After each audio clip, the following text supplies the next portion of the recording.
Nosotros estamos tan contentos porque estamos hablando de la sanidad del corazón. Si hay algo que el Señor quiere hacer en nuestras vidas, es sanarnos. No solamente salvarnos, pero sanarnos. Y sanar implica que toda herida de nuestro corazón, toda experiencia de trauma que hemos tenido, que ha dejado una marca en nuestra alma, esa marca puede ser sanada, puede ser quitada, para que nosotros vivamos unas vidas victoriosas, felices en Él y que le sirvamos con todo nuestro corazón.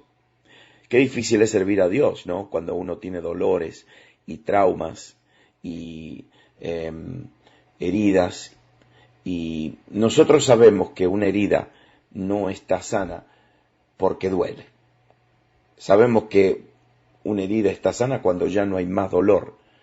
Y cuando todavía una memoria produce dolor, eso significa que todavía esa herida no está sana.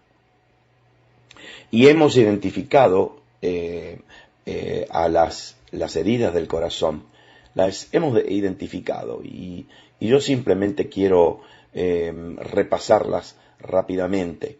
En Mateo 22, 37 al 40 dice, Jesús dijo, amarás al Señor tu Dios con todo tu corazón, con toda tu alma y con toda tu mente. Este es el primer y gran mandamiento, y el segundo es semejante. Dice Jesús, amarás a tu prójimo como a ti mismo. Y después termina diciendo, de estos dos mandamientos depende toda la ley y los profetas. Entonces, de acuerdo a Mateo, a lo que dice Jesús en el Evangelio de Mateo, en la vida nuestros problemas provienen de los conflictos en nuestras relaciones primeramente con Dios, con su amor y con su palabra. Fíjese, porque un poquito más adelante vamos a hablar de lo que significa el pecado. Es una separación, un conflicto en nuestra relación con Dios, con su amor y con su palabra. Después tenemos conflictos con los otros. Amarás al Señor tu Dios y después a nuestro prójimo. Y podemos tener conflictos con nuestro prójimo y después con nosotros mismos. Cuando dudamos de su amor, cuando dudamos de que Dios nos acepta y tenemos unos conflictos personales con nosotros mismos. Eso, lógicamente, trae conflictos y también enfermedades. ¿Sabe cuántas enfermedades se manifiestan en nuestros cuerpos como resultado de nuestra separación de Dios y de su palabra? Quiero definirle lo que significa la palabra pecado. Pecado significa separación. Cuando nos separamos de Dios, nos separamos de su amor, nos separamos de su palabra. Cuando nos separamos de nuestro prójimo, nos cortamos. Cuando nos separamos de nosotros mismos, de una imagen, de un concepto sano de nosotros mismos, entonces ahí entramos en el campo del pecado. Y nosotros sabemos que el reino de Dios, la naturaleza de Dios, se manifiesta como el amor, el gozo, la paz, la bondad, la templanza, pero las tinieblas, la naturaleza satánica se manifiesta como a través de la amargura, los celos y la envidia, el temor y miedo, el rechazo y el ocultismo. Y por eso debemos preguntarnos en este día, ¿a quién estamos sirviendo? ¿Ves? Con nuestra libertad escogemos en cada momento a quién servimos y a quién obedecemos. La Biblia dice, de la abundancia del corazón habla la boca. Pero lo que sale de la boca viene del corazón y contamina a la persona, dijo Jesús. Entonces, ¿en qué condición se encuentra nuestra mente? Una pregunta bien importante es, ¿cuáles son las mentiras que hemos creído? ¿Cuáles son las mentiras que le hemos creído a Satanás? Algunas veces tenemos en un momento gozo, alabanza, alegría, pero de repente de nuestra misma boca sale la ira, insultos, amarguras, y el Señor todavía nos está diciendo, escojan hoy a quien sirváis.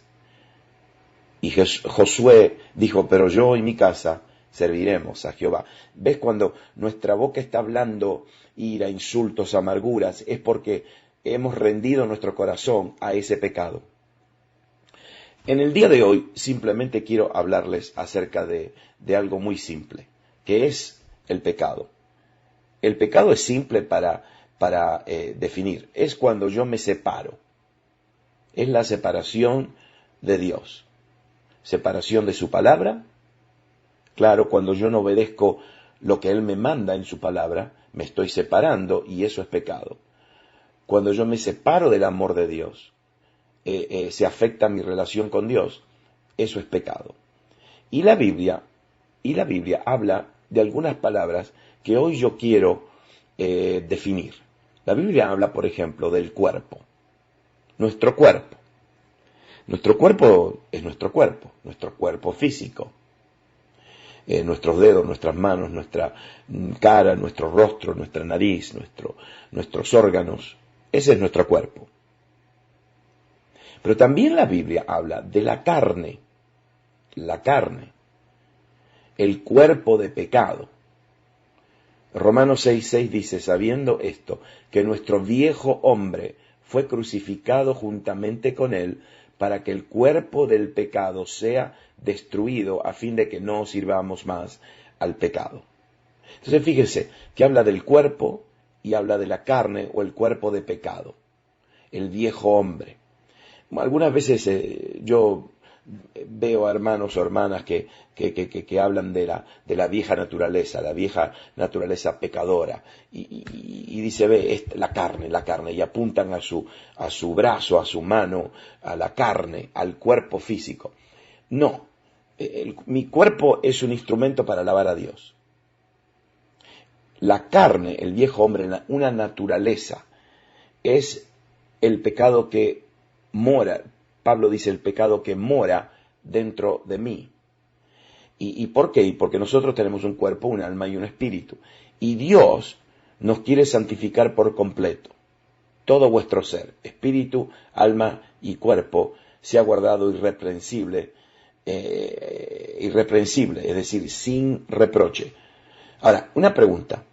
¿Cómo fuimos creados nosotros? Adán fue creado sin naturaleza vieja, sin esa carne. Adán fue creado según y de acuerdo a la imagen de Dios. Pero ¿qué pasa? ¿Qué sucedió? El pecado entró. El pecado entró. Yo quiero que usted piense bien en este concepto, porque si el pecado entra y nosotros como creyentes recibimos a Jesús, y Jesús dice que destruyó o paralizó esa naturaleza, entonces si el pecado quiere entrar, nosotros podemos cerrar la puerta para que el pecado no entre. Nosotros podemos cerrar la puerta para que la amargura no entre, la autoamargura no entre, el temor y el miedo no entre, los celos y la envidia no entren, para que el espíritu de rechazo no entre, el ocultismo no entre en nuestras vidas. Nosotros podemos cerrar la puerta, porque el pecado siempre tiene que entrar y tiene que encontrar una puerta abierta. Y yo quiero decirle que aunque muchos de nosotros hace tiempo que caminamos con el Señor, todavía hay una guerra en nuestra alma. Timoteo dice que si alguno se limpia de estas cosas, será un instrumento para honra, santificado, útil al Señor y dispuesto para toda buena obra. Pero ¿qué hace el enemigo? ¿Qué hace Satanás? Él tienta, él incita, y si le permitimos, él después controla. Y nosotros tenemos que entender cómo entra y cómo entró el pecado, cómo Satanás tuvo acceso a la humanidad. Romanos 5:12 dice, por tanto, como el pecado entró en el mundo por un hombre, y por el pecado la muerte, así la muerte pasó a todos los hombres, por cuanto todos pecaron. Y no tengo mucho tiempo para explicar esto, pero mire cuál fue la primera tentación, y fíjese cómo él todavía usa la misma artimaña. La serpiente acusó al Señor de no ser confiable, porque le estaba escondiendo algo bueno. Le dijo, ustedes coman de este árbol, ustedes participen de esta experiencia. ¿Por qué? Porque Dios sabe que si ustedes participan de esta experiencia conocerán todo lo que conoce Dios, sabrán todo lo que Dios sabe. Y Dios le está escondiendo eso. Dios no quiere que ustedes tengan el mismo conocimiento que tiene Él. Y por eso el diablo acusó a Dios de no ser confiable. Ajá. Esa es la mentira de que a Dios no se le puede creer, que a Él no le importa nuestro futuro y que Él no nos ama de verdad. Esa es la raíz del pecado. Piénselo. Todas las veces que nosotros pensamos que Dios está lejos, de que Dios no se interesa de nuestras vidas, de que Dios nos está bendiciendo a otro y a nosotros no, porque nos está escondiendo algo, aguantando algo. Ahí entra el celo, la envidia, la amargura. Y eso es mentira. A Dios se le puede creer, pero el enemigo que dice que no le creamos, que no es verdad. Toda vez que escuchamos esa voz, sabemos que no viene del Espíritu Santo, viene de Satanás. Y el pecado entró al mundo. ¿Por qué? Porque el pecado desarrolla una imagen errónea de Dios. Y cuando el hombre tiene una imagen errónea de Dios, entonces ahí entra la desobediencia y la rebelión en varias formas. ¿Sí? La primera tentación y el primer pecado fueron pequeños, porque comenzó con un reproche, con una acusación hacia Dios. Pero la estrategia principal de Dios es siempre echarle la culpa al Señor. Siempre echarle la culpa a Dios por lo que Él está haciendo. Le echa la culpa, Dios permite esto y Dios permite lo otro. Y que el mal y el hambre y la maldad alrededor del mundo. ¿Y por qué Dios permite eso?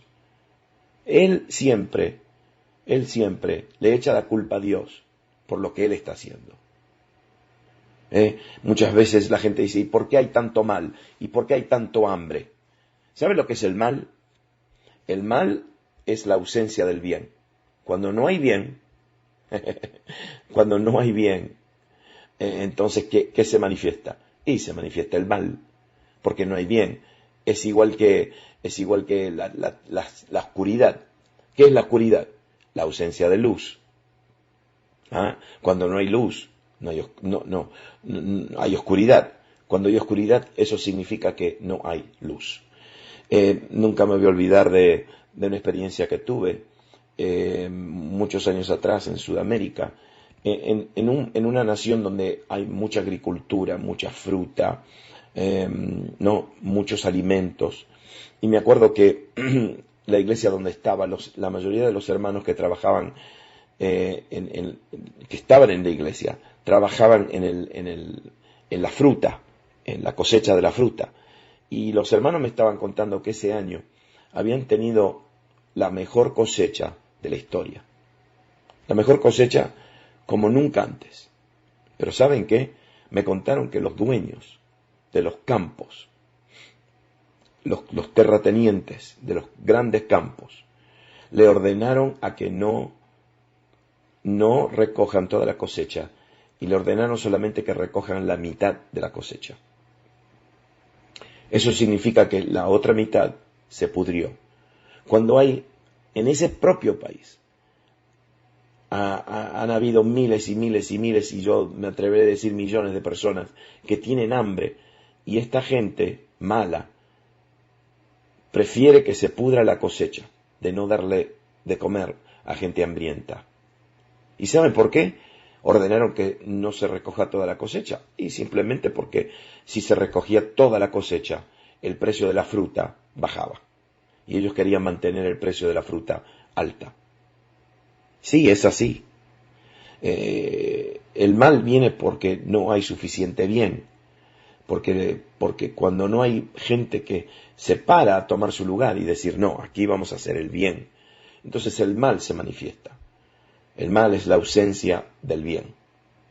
Y esa es la estrategia del enemigo. Siempre, cuando hay mal, le echan la culpa a Dios. ¿Y por qué Dios permite esto? ¿Y por qué Dios permite lo otro? Entienda que Ese es el pecado. El pecado es culpar a Dios de ser el responsable.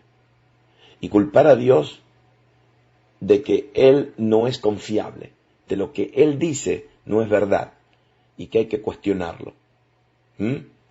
Dios le dijo a Adán y a Eva, le dijo, de este árbol del conocimiento del mal, del discernimiento del bien y el mal, no comeréis. ¿Y por qué le dijo que no coman? Y porque Dios ya había establecido lo que era el bien y el mal. ¿Para qué había que experimentarlo? ¿Para qué había que probarlo? Bueno, es que el hombre quería determinar lo que era bueno y malo. El pecado es cuando Dios determina algo y el hombre no le cree, porque no confía en Dios, y toma el lugar de Dios. Y quiere decidir lo que es bueno y lo que es malo, cuando ya Dios lo decidió en su palabra y en su voluntad. Y cuando eso se manifiesta, entonces el pecado entra a una vida.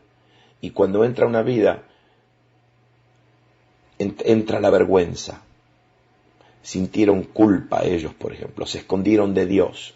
¿Sí? Esconderse de Dios, ese fruto del pecado, el que se esconde, el que siempre se anda escondiendo de Dios. Yo conozco a gente que pelean todos los días para no tener un encuentro con Dios. Le hablan de Dios y, no, yo no creo en eso. ¿Sabe por qué? Se están escondiendo de Dios.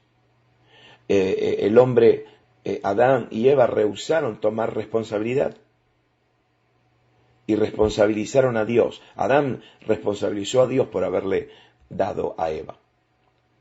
Y cuando nosotros escogemos pecar, permitimos que Satanás se manifieste en nosotros. Sí, si tenemos rencor, amargura, permitimos que el espíritu maligno del rencor, de la amargura, se manifieste en nosotros. Y termino diciendo esto, cuando reconoces el pecado en tu vida, di en voz alta, aleluya. ¿Por qué? Porque encontraste cuál es tu problema. Encontraste también la solución. ¿Sabes cuál es la solución? Arrepentirte, cambiar de dirección, cerrarle la puerta a la amargura, a los celos y la envidia, al temor y al miedo, al rechazo, cerrarle la puerta, arrepentirse y después perdonar. Y no continuar con la culpabilidad y la vergüenza. No continuar. Mire lo que dice 2 Corintios 7:10. Porque la tristeza, que es según Dios, produce arrepentimiento para salvación, de que no hay que arrepentirse, pero la tristeza del mundo produce muerte. Sí, la depresión que te trae el mundo, la depresión que te trae el pecado, porque te estás separando de Dios. Eso te trae tristeza y depresión. Bueno, nosotros queremos darte una oportunidad para que seas libre, para que seas sano, para que aprendas a discernir lo que es pecado, lo que es separación de Dios, cómo te estás separando de Dios, cómo te estás separando de su amor, cómo te separas de su amor, desconfiando en Él, pensando que Él tiene motivos malos, que Dios es un Dios malo, un Dios celoso, pero celoso del punto de vista que te quiere destruir, te quiere hacer mal, te quiere castigar. Esa actitud, esa imagen errónea que sale de Satanás mismo. Y ese pecado quiere entrar a tu vida, no permitas que entre. Y si ha entrado, le puedes cerrar la puerta y puedes sanar tu corazón. Si ha entrado la amargura, la autoamargura. Autoamargura es cuando la amargura no está dirigida hacia otra persona, pero está dirigida hacia mí mismo. La amargura entra por la falta de perdón, por un trauma que te han hecho, una acusación, una crítica, una herida que ha sido hecha con palabras. Y la autoamargura también es una imagen errónea, un concepto erróneo de quiénes somos nosotros mismos. Y no aceptamos el amor de Dios. Cuando rechazamos el amor de Dios, ahí nos separamos de Él. El pecado es la separación de Dios, separación de su amor y separación de su palabra. Ajá. Sabes que Dios quiere sanar tu corazón. Si usted se desea comunicar con nosotros, puede comunicarse a este número de teléfono y dejarnos un mensaje. 973-200-0437. Otra vez, 973-200-0437. Nuestra página de internet está en puertadelrey.org, puertadelrey.org. O si desea comunicarse vía Facebook, ahí nos va a encontrar en Puerta del Rey o en Kingsgate Church. Si usted quiere escribirnos, nos puede escribir a Puerta del Rey, P.O. Box 444, Clifton, Nueva Jersey, 07015. Le repito otra vez la dirección: Puerta del Rey, P.O. Box 444, Clifton, Nueva Jersey, 07015. Si no, simplemente nos puede llamar y nos puede dejar un mensaje al 973-200-0437. Nosotros, como congregación, estamos totalmente comprometidos con el mensaje de la sanidad y la restauración. Este próximo domingo tendremos bautismos en las aguas, pero vamos a hacerlo en un campamento fuera de la ciudad. Pero el próximo domingo, este agosto 23, tendremos bautismos, lo haremos a las afueras de la ciudad, pero el próximo, sería el 30 de agosto, tendremos nuestros cultos regulares a las 11 de la mañana, a las 10:30, 11 empieza la intercesión en inglés y nuestro culto en inglés, comenzando de las 10:30 en adelante. Y a las 2:30 de la tarde, nuestro culto en español. Nuestra dirección otra vez es el 86 de Lackawanna Avenue, West Patterson, Nueva Jersey. Y ahí estamos para servirle. Si usted necesita dirección, puede llamar al 973-200-0437. O si no, buscarnos en puertadelrey.org y ahí se le va a dar dirección de cómo llegar a nuestra congregación. Vamos a orar. Vamos a orar porque cuando nos arrepentimos, confesamos nuestro pecado. Y el Señor, la palabra de Dios, ¿qué dice? Si confesamos nuestros pecados, Él es fiel y justo. ¿Para qué? Para perdonarnos. Y la sangre de Cristo nos limpia de todo pecado. Todo pecado. Cuando yo restauro mi relación con Dios, cuando yo restauro mi relación con el amor de Dios y con la palabra de Dios, ¿qué significa? Que restauro mi relación de amor con el Señor. No le tengo temor, no le tengo miedo. Confío en Él. No me escapo de Él, no me separo de Él, pero me acerco a Él continuamente. Cuando yo restauro mi relación con la palabra de Dios, eso significa que empiezo a obedecer lo que Él dice en su palabra. Entonces, cuando yo obedezco lo que Él dice en su palabra, entonces, ¿qué hago? Empiezo a caminar no en pecado, no sirviendo al pecado, pero sirviéndolo a Él. Lo mismo con mi prójimo, lo mismo conmigo mismo. Cuando yo empiezo a amar a mi prójimo, y cuando empiezo a cumplir con lo que Dios quiere que yo cumpla, en su palabra con mi prójimo, mi relación con mi prójimo, entonces restauro mi relación conmigo mismo, con mi prójimo y con Dios. ¿Saben qué? Dios quiere que seamos felices, contentos, alegres y victoriosos para que lo sirvamos. ¿Por qué no ora conmigo? Diga: Padre, yo me arrepiento de no haber confiado en ti, me arrepiento de pensar que tú eras malo y no me amabas. Yo recibo tu amor y le cierro la puerta al pecado. En el nombre de Jesús. Amén.